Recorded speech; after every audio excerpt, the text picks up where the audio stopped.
अस्सलामुअलैकुम वरहमतुल्लाहि वबरकातुहू। दोस्तों, उम्मीद करता हूँ आप खैरियत से होंगे। मैं हूँ मोहम्मद मकसूद कासमी और आप देख रहे हैं बाग़ मदीना यूट्यूब चैनल। दोस्तों, इस वीडियो को शुरू करने से पहले आपसे एक छोटी सी गुजारिश है कि बहुत सारे भाई हमारे कमेंट कर देते हैं लेकिन वो पूरी वीडियो नहीं देखते हैं और वो समझ ही नहीं पाते हैं कि वीडियो के अंदर बताया क्या गया है। तो आपसे गुजारिश है कि आप पूरी वीडियो देख लिया करें। और मैं उन प्यारे भाइयों से गुजारिश करता हूं जो हमारे इस चैनल पर पहली बार आए हैं, तो अपने इस भाई के चैनल को सब्सक्राइब कर लीजिए, जुड़ जाइए। चलिए दोस्तों, वीडियो को शुरू करता हूं। बिस्मिल्लाहिर्रहमानिर्रहीम। एक मोहतमिम साहब और मस्जिद के मुतवल्ली के हवाले। गुज़िश्ता 3 दिन पहले की ख़बर सुनकर बहुत गमज़दा हूँ कि मुफ्ती शमीम साहब कासमी, जो कि बिहार के थे लेकिन नेपाल के सपतरी ज़िला में बहैसियत मुदर्रिस मकतब में तालीम व ताल्लुम का काम करते थे, बीमार हो गए तो डॉक्टरों ने ऑपरेशन करने के लिए कहा। पैसे न होने की वजह से ऑपरेशन नहीं करा पाए और मालिक हकीकी से जा मिले। इन्ना लिल्लाहि व इन्ना इलैहि राजिऊन। मौत बरहक है, लेकिन ये भी है कि बीमार पड़ने पर अतिब्बा व हुक्मा के पास जाने के बारे में भी कहा गया है। मदारिस व मसाजिद में खिदमत अंजाम देने वाले असातिज़ा या इमामों की तनख्वाहें कितनी हैं, सभी जानते हैं।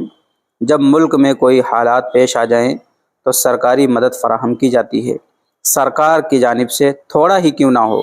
लेकिन उसके बरक्स अगर असातिज़ा या इमाम बीमार हो जाए या किसी परेशानी में मुब्तला हो जाए तो उनकी बीमारी और परेशानी को सुनने के बजाय दूसरे उस्ताद और इमाम की तलाश में लग जाते हैं। जुल्म की कभी कभी इंतहा ये हो जाती है कि फ़ोन के ज़रिए से या किसी चीज़ के ज़रिए यह इत्तला फ़ौरन दे देते हैं कि आप मत आएँ, हमने दूसरे को रख लिया है, अब हमें आपकी ज़रूरत नहीं। सवाल ये है कि इस्लाम के इन किलो मदारिस इस्लामी और मसाजिद पर काबिज़ इन ज़ालिम हज़रात को यह हिम्मत क्यों हो जाती है कि वो गैर इंसानी, गैर अखलाकी और गैर शरई फ़ैसले लेते रहें और कोई भी उनका हाथ पकड़ने वाला ना हो। तो इसका जवाब है, इन मकार ज़िम्मेदारों ने 3 चालें पूरी ताकत से उम्मत के साथ खेली हैं। सबसे पहले नंबर पर सहाबा ने और बुजुर्गान दीन ने पत्ते चबाकर दीन की खिदमत की है और आप तनख्वाह लेते हैं, लिहाजा तनख्वाह कम दी जाएगी, जफाकशी इख्तियार करो।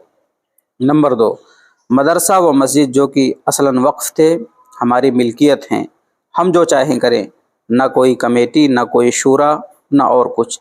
मातहतों की तरफ से अंदेशा बगावत ख़त्म। नंबर 3, कानूनी दादोगीर से बचने के लिए अपनी मस्ती और अय्याशियों को मज़हब की खिदमत का नाम दे दिया।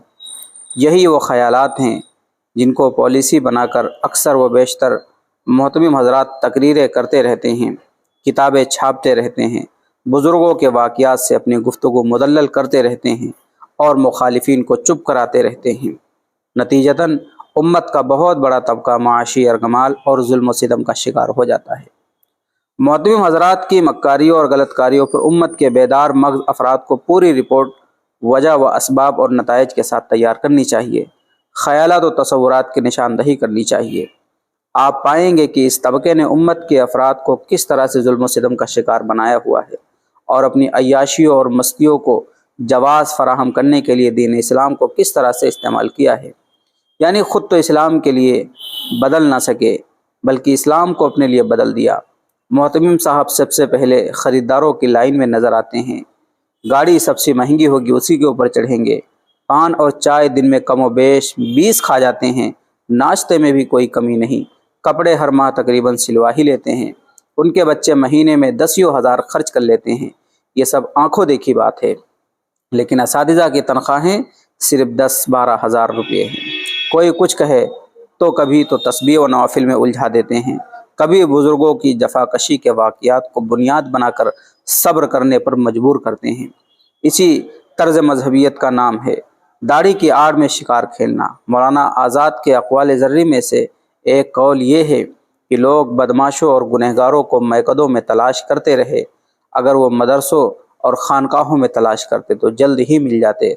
अक़वाल ज़र्री, एनसाइक्लोपीडिया मौलाना आज़ाद के अक़वाल। इन बदअखलाक और ज़ालिम मोहतमिमों की 5 उंगलियाँ उस वक्त तर रहेंगी जब तक उम्मत और उलमाए उम्मत सवाल करना और तनकीद करना नहीं सीखेंगे। جب تک حقائق اور شعور کی آنکھیں نہیں کھولیں گے۔ جس دن امت مسلمہ میں کوئی مسلم بیدار ہو جائے گا، اسی دن سے ان لوگوں یعنی محتمموں اور متولیوں کی نیندیں اڑ جائیں گی۔ امت اور علماء امت کو ان ظالم محتمموں اور متولیوں کا سخت احتساب کرنا چاہیے، گریباں پکڑ کر حساب و کتاب لینا چاہیے، اساتذہ و طلباء کے چوسے ہوئے خون کے ہر قطرے کا بدلہ لینا چاہیے۔ ان ظالموں کے پیش کردہ قرآن و حدیث کے دلائل، بزرگوں کے جفاکشی کے واقعات وغیرہ کے جواب میں ان کے شاہانہ طرز زندگی، فلک و بوس عمارتیں، ملک و بیرون کے اسفار، مہنگی شادیوں اور تقریبوں کا آئینہ ان ظالموں کو کھلم کھلا دکھانا چاہیے۔ اندرونی بیداری ہی ان ظالموں کی گردنوں کا واحد توق ہے۔ جن لوگوں کے ظلم کو خوف خدا بھی پاب زنجیر نہ کر سکے، ایسے لوگ کسی بھی قسم کے رحم و کرم، ادب و لحاظ کے قابل نہیں۔ سخت احتساب کا ہر کوڑا ان پر برسانا چاہیے۔ عام لوگوں سے ایک دردمندانہ اپیل ہے کہ آپ کے محلے کی مسجد کے امام یا مکتب کے استاد یا ان دونوں سے ہٹ کر کوئی غریب رہتے ہوں، ان کا ضرور خیال رکھیں، ان کے حالات دریافت کریں، کبھی کوئی پریشانی میں مبتلا ہو تو ضرور ان کی مدد کریں۔ نوٹ: ہمارا یہ مضمون بے رحم اور ظالم محتمموں کے خلاف ہے۔ قابل انصاف پسند اور درد مند محتمم حضرات بہرحال قابل عزت، قابل تعریف اور قابل اعتماد ہیں۔ مفتی قیام الدین جمیلی قاسمی۔ تو دوستو، اس تحریر کو لکھا ہے مفتی قیام الدین جمیلی قاسمی نے، جنہوں نے بلا جھجک بات کو رکھا ہے اور پوری حقیقت کو کھول کر کے رکھ دیا ہے۔ اب آپ حضرات کا اس تحریر کے متعلق کیا کہنا ہے؟ جو اس میں باتیں لکھی گئی ہیں، کیا واقعی معاشرے میں ایسا ہی ہو رہا ہے؟ جیسا بھی آپ کو لگتا ہے نیچے کمنٹ باکس میں اپنی رائے کا اظہار ضرور کریں، اور پہلی بار چینل پر آئیں سبسکرائب کر لیجئے۔ چلیے دوستو، پھر ملتے ہیں انشاءاللہ جلدی کسی نئے ویڈیو میں کسی نئے ٹاپک کے ساتھ۔ السلام علیکم ورحمۃ اللہ وبرکاتہ۔